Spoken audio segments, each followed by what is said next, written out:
Hello, this is going to be a tutorial from the overall unit for truss analysis. In order for us to get to truss analysis, we first have to go through understanding what a truss is, then we're going to go through forces and how that affects in our trusses, and then we're going to go to the big topic of equilibrium, which is our first hurdle that we're going to go through in order to answer truss analysis questions. So to start off, I'm going to say, what is a truss? Trusses are used in bridges. They're commonly in steel buildings and bridges. We can define a truss. It's a structure where all the members are straight members. They all connect to each other with pins, and they connect only at the ends of the members. All the external forces, as in the loads, anything we want to put into a system, has to be inputted on one of the joints. Every member of a truss is a two-force member, so if you have a truss, if there's a force on one end of the truss, it has to also produce a force on the other end of the truss. And also the weight of the truss in our calculations, we're assuming that they're negligible. That's just so we can actually get some calculations out. What are the elements of a truss? We have three members. We have three components. We have the members, which are long and thin components. These are your beams, your cables, your bars. All the force is transferred through these components, and it's transferred in the direction of a member. So if your member is horizontal, then your forces going through that member are going to be horizontal. If they're at 37 degrees, the force will be at 37 degrees. They provide equal force and opposite force in both ends, like a spring. We have our joints. Joints is a connection of two or more members. Members connected by a pin joint allow for angular movement only. External forces must be applied to joints, and the angles of forces are defined by the direction that the members are. An angle of the forces also depending on what reaction forces that we put into our system later. The last component is reactions. These are force created by supports of the bridge or truss. The type of support determines which forces it can provide. For example, there are some reaction supports that only allow for vertical force in its reaction. There's some that allow for horizontal. There's some that allow for moment, so like a rotational force type of support. The force values are directly related to the external force on a truss. So when we do truss analysis, we assume if we have a bridge, if we put 1,000 kilograms on that bridge, our supports are going to be giving a certain value. Then if we double that, if we put 2,000 kilograms on the bridge, we're assuming the supports will provide double as much support. So what is the difference between theory and reality? Members in the real world have weight. They provide support in all directions because they're physical pieces, like if you imagine a large rod of metal or something like that. When they have compression, they fail under buckling, and when they have tension, they fail due to cracking. Joints, they provide support in all directions, not just they don't allow for like rotations to happen. They're often riveted instead of pinned, so they're like bolted together, so they're rigid. And force is often applied uniform across a load. So if you imagine like a bridge, we don't have all our force happening on a joint of a bridge. Usually it's like the entire road. So the load is shared throughout multiple joints, or it's distributed over multiple joints and areas outside of joints. The reactions, they provide support in a larger area. Usually like we have a pylon and we have something really large. Reactions provide support in all directions and rotations, and the support loads is just not the loads of, say, the cars on the bridge. The actual truss and structure itself is supported. Right, so now we're talking about forces. We're going to talk about resultants. So what is a resultant? We know that our forces have a direction and a magnitude. So we have an example over here. We have a 5 Newton force, and it's coming in a direction at 30 degrees. And we can also add forces together. Over here we have a vertical force, if we say this is a unit of 1, and this over here is a unit of 1, when we add those together, they're going to have a unit of 2. So we can add them because they're both going in the right direction. We can actually add up any number of forces by, if we line them up head to tail on in like their graphical format or whatever their angles. If we add all these forces together, if we just find the path from the beginning of the first force to the end of the last force, we have a resultant. So if we see this force over here, let me give us another color. If we have this force over here, if we went from force 1, we had this was force 1, then we have force 2, 3, 4, 5, 6, 7, and so the total resultant is just the force from the start of 1 to the end of 7. That is our resultant force. So we've added those all up together. How do we do this? You can add up the forces graphically, like we just did there in that more complicated diagram, but in a simple case over here, we can add up these forces graphically. We can add up these forces graphically. For example, we can turn this into a triangle. If we have a 5 Newton force up, so we have a 5 Newton force up vertical, and we have an 8 Newton force to the right. We have it drawn like a triangle over here. We have 5 up and 8 to the right. This is creating a right angle triangle. And we need to know what this resultant value is. We're going to use Pythagoras to find out this force. We know that r squared equals 5 squared plus 8 squared. So this is using the Pythagoras theorem of a squared equals b squared plus c squared. This gives us, we do these calculations and we get 9.4 newtons. So this value over here is 9.4.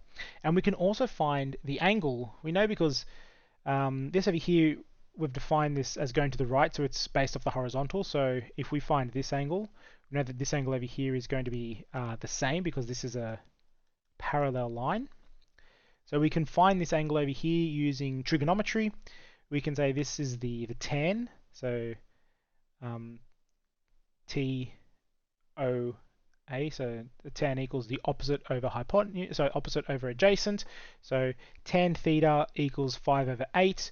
We then do theta equals the inverse tan of 5 over 8, which gives us 32 degrees. So it's 32 from this point over here. So if we get 9.4 and 32, if I was to ask what the resultant of these two, we would draw it like this. 32 degrees, and it is 9.4 newtons. Okay, that's fairly doable. So when it gets to more complicated questions, and depending on like the angles, we will have to use more complicated mathematics. If it's any question that's combining a horizontal and a vertical force, horizontal and vertical by definition are like up to the right. They are within 90 degrees from each other, so they're always going to make a right angle triangle. It's when we start adding up numbers, when we start adding up forces that aren't at 90 degrees to each other, we have to use more complicated math rules. So we're using either the sine rule, which is a over sine A equals b over sine B equals c over sine C, or we're using the cosine rule, so a squared equals b squared plus c squared minus 2bc cos A. So which rule we use depends on the scenario we're given. We're using the sine rule, because if we're using sine rules, for example, we only need 2 of them. If in this case over here, if we have one thing missing, so say we have this A missing, if we are given 2 angles and a length, we can then solve A. We use the sine rule, the cosine rule, if, example, we're missing our A over here, if we have 2 lengths and an angle. So that's the difference. This over here, we use the sine rule if we have 2 angles and a length. We use the cosine rule if we have 2 lengths and an angle. So with this combination, we can use either one of these two to solve most of our questions. So let's go to one over here. So we have a case over here where we want to find, using a graphical example, which is what we're doing here, to find the resultant if we have a 5 Newton vertical force and then a 7 Newton force at 45 degrees. So this case over here, we have 2 lengths and an angle, so we're going to be using our cosine rule. So let's just write that over here. So our cosine rule is a squared equals b squared plus c squared minus 2bc cos, excuse me, cos A. So A is our angle, so A will be this angle over here. So even though we have 45, this is 45 from the horizontal, so it's actually 90 plus 45. 90 plus 45, which is going to be 135. So we know we're going to have cos 135 is going to be our angle over here. That means our R is our A, so we'll find that out. Our B is any one of these, so we can say, let's just say this over here is our B and this will be our C. So we're going to have 5 squared plus 7 squared minus 2 times 5 times 7 times cos 135. Plug that all in the calculator. 5 squared plus 7 squared minus 2 times 5 times 7 times cos 135. Plug that in and we get 123.5. That's the resultant squared. If we then square root that,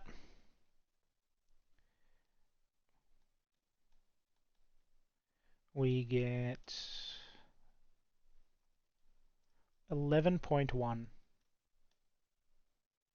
So we have 11.1 newtons is our, so that's our value over there. We need to find now the angle for this. So we know the angle, we know this over here is, let me get a color. So this over here, this is our horizontal, so we need to know this theta angle over here. We know this is vertical. So if we find this angle, we know that this value is going to be 90 minus, let's call that 90 minus this is going to be this angle over here. So how do we find this?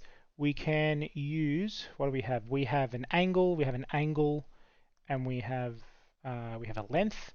So we can use our sine rule for this, where we're going to say A over sine A equals B over sine B equals C over sine C. This angle over here, so if we said this is C, this is going to be our smaller c.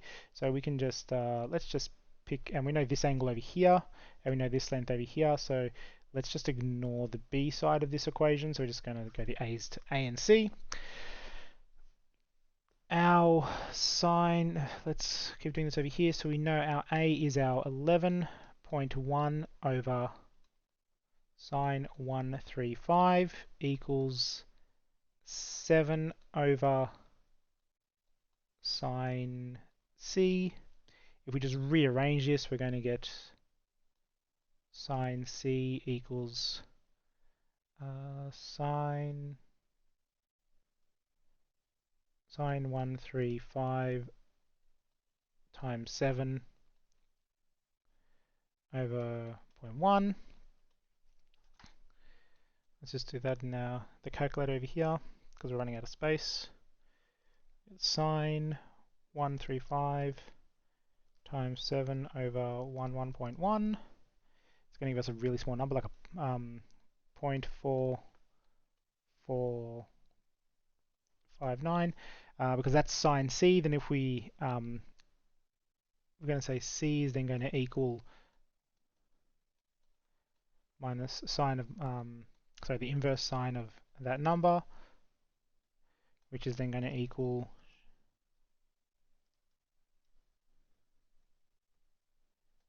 26.5. So that, again, that's this value over here is 26.5. So this is going to, this value over here will be 90 minus 26.5, which is 63.5 degrees, which makes sense. It looks about 60 on this chart. Let me just draw this nice and neat. So our final resultant is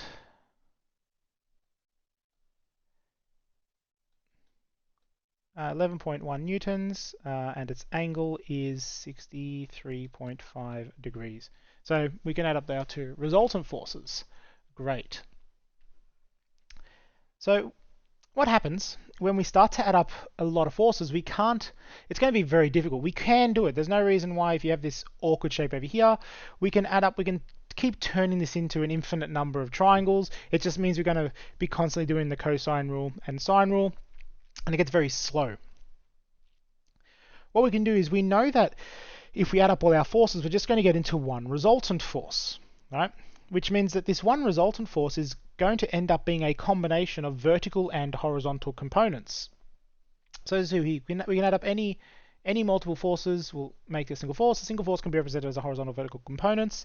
Therefore, if we sum all these forces up together, as you see here, so this first force went up, and then it went up, and then it went down, and then up, and then down. These are the individual horizontal and vertical component of each force. If we bring these all here and add them up together, that gets our total height of our R. And then same thing, you can't see. Oops. So over here we have our force. We get our first force goes up, and then we go down, and then we go, we go up, and then we go up, and then we go down, then we go up, and then we go down, and that gives us to our total length, which is this, right? It's like this length over here is our total length. Over here, so that equates over here, and up, down, which is like all these forces. And the same thing we can do with all our green. We're going right, right, right, right. If we relate all these to their individual lengths, like we're doing over here, right, that gives us our overall length to the right. So we can add them all up together. This means for this case over here, let's do the maths and solve it over here. So we can actually add up all the individual horizontal and vertical components for this equation to find what the actual length is. So we know over here we have 3 forces, so let's just name them. This is over here is going to be force 1, this is going to be force 2, and this is going to be force 3, and this will just call this R, so we know. So we know at some point we're going to get R is going to be one force, and we're going to add up we first want to add up all the vertical components, so let's just worry about all the vertical components. So force vertical, so this over here has a vertical component of 5. So we have 5, and we want to denote it as plus because it goes up by that. Our vertical component of our force number 3, right? So it's from that. We know it's 0 because it's horizontal, so it has no vertical component. C is the difficult one. If we look at over here, this is our triangle for it, and it's 6. We know it's a vertical and horizontal components, and it's 45 degrees. So if we do our trigonometry over here, we say that's opposite, so it's sine. We're going to say sine. Sine that uses opposite, so it's our vertical and our horizontal component. So it's going to be our vertical component over 6. That's going to be 45. So, oops, 45. So we can then say our V is going to equal sine 45 times 6. Plug that in.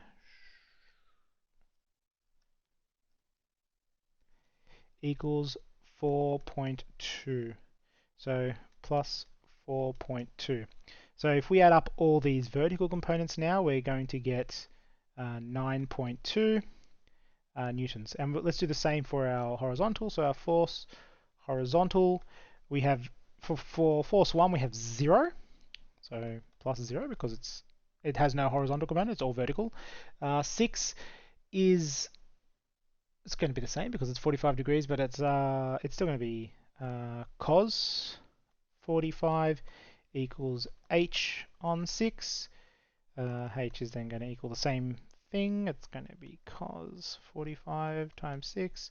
So it's also going to be equal 4.24 plus 4.24.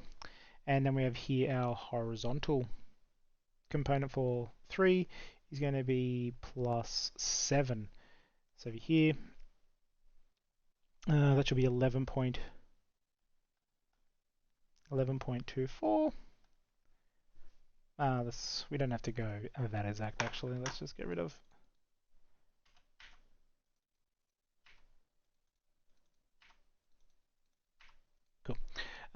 Cool. So now we haven't finished yet. Over here, we know that this simulates our R. Has a horizontal component of 9.2 and a vertical component of 11.2. We can now use our Pythagoras Theorem and say that our R squared equals 11.2 squared plus 9.2 squared equals, I'm just going to skip through all the quick maths here. It's going to be the square, so R equals the square root of 11.2 squared plus 9.2 squared should give us an answer of 14.5 newtons, and we can I'm going to do our trigonometry again to say it's equal to 10, so theta equals 10 minus 1 of 11.2 over 9.2,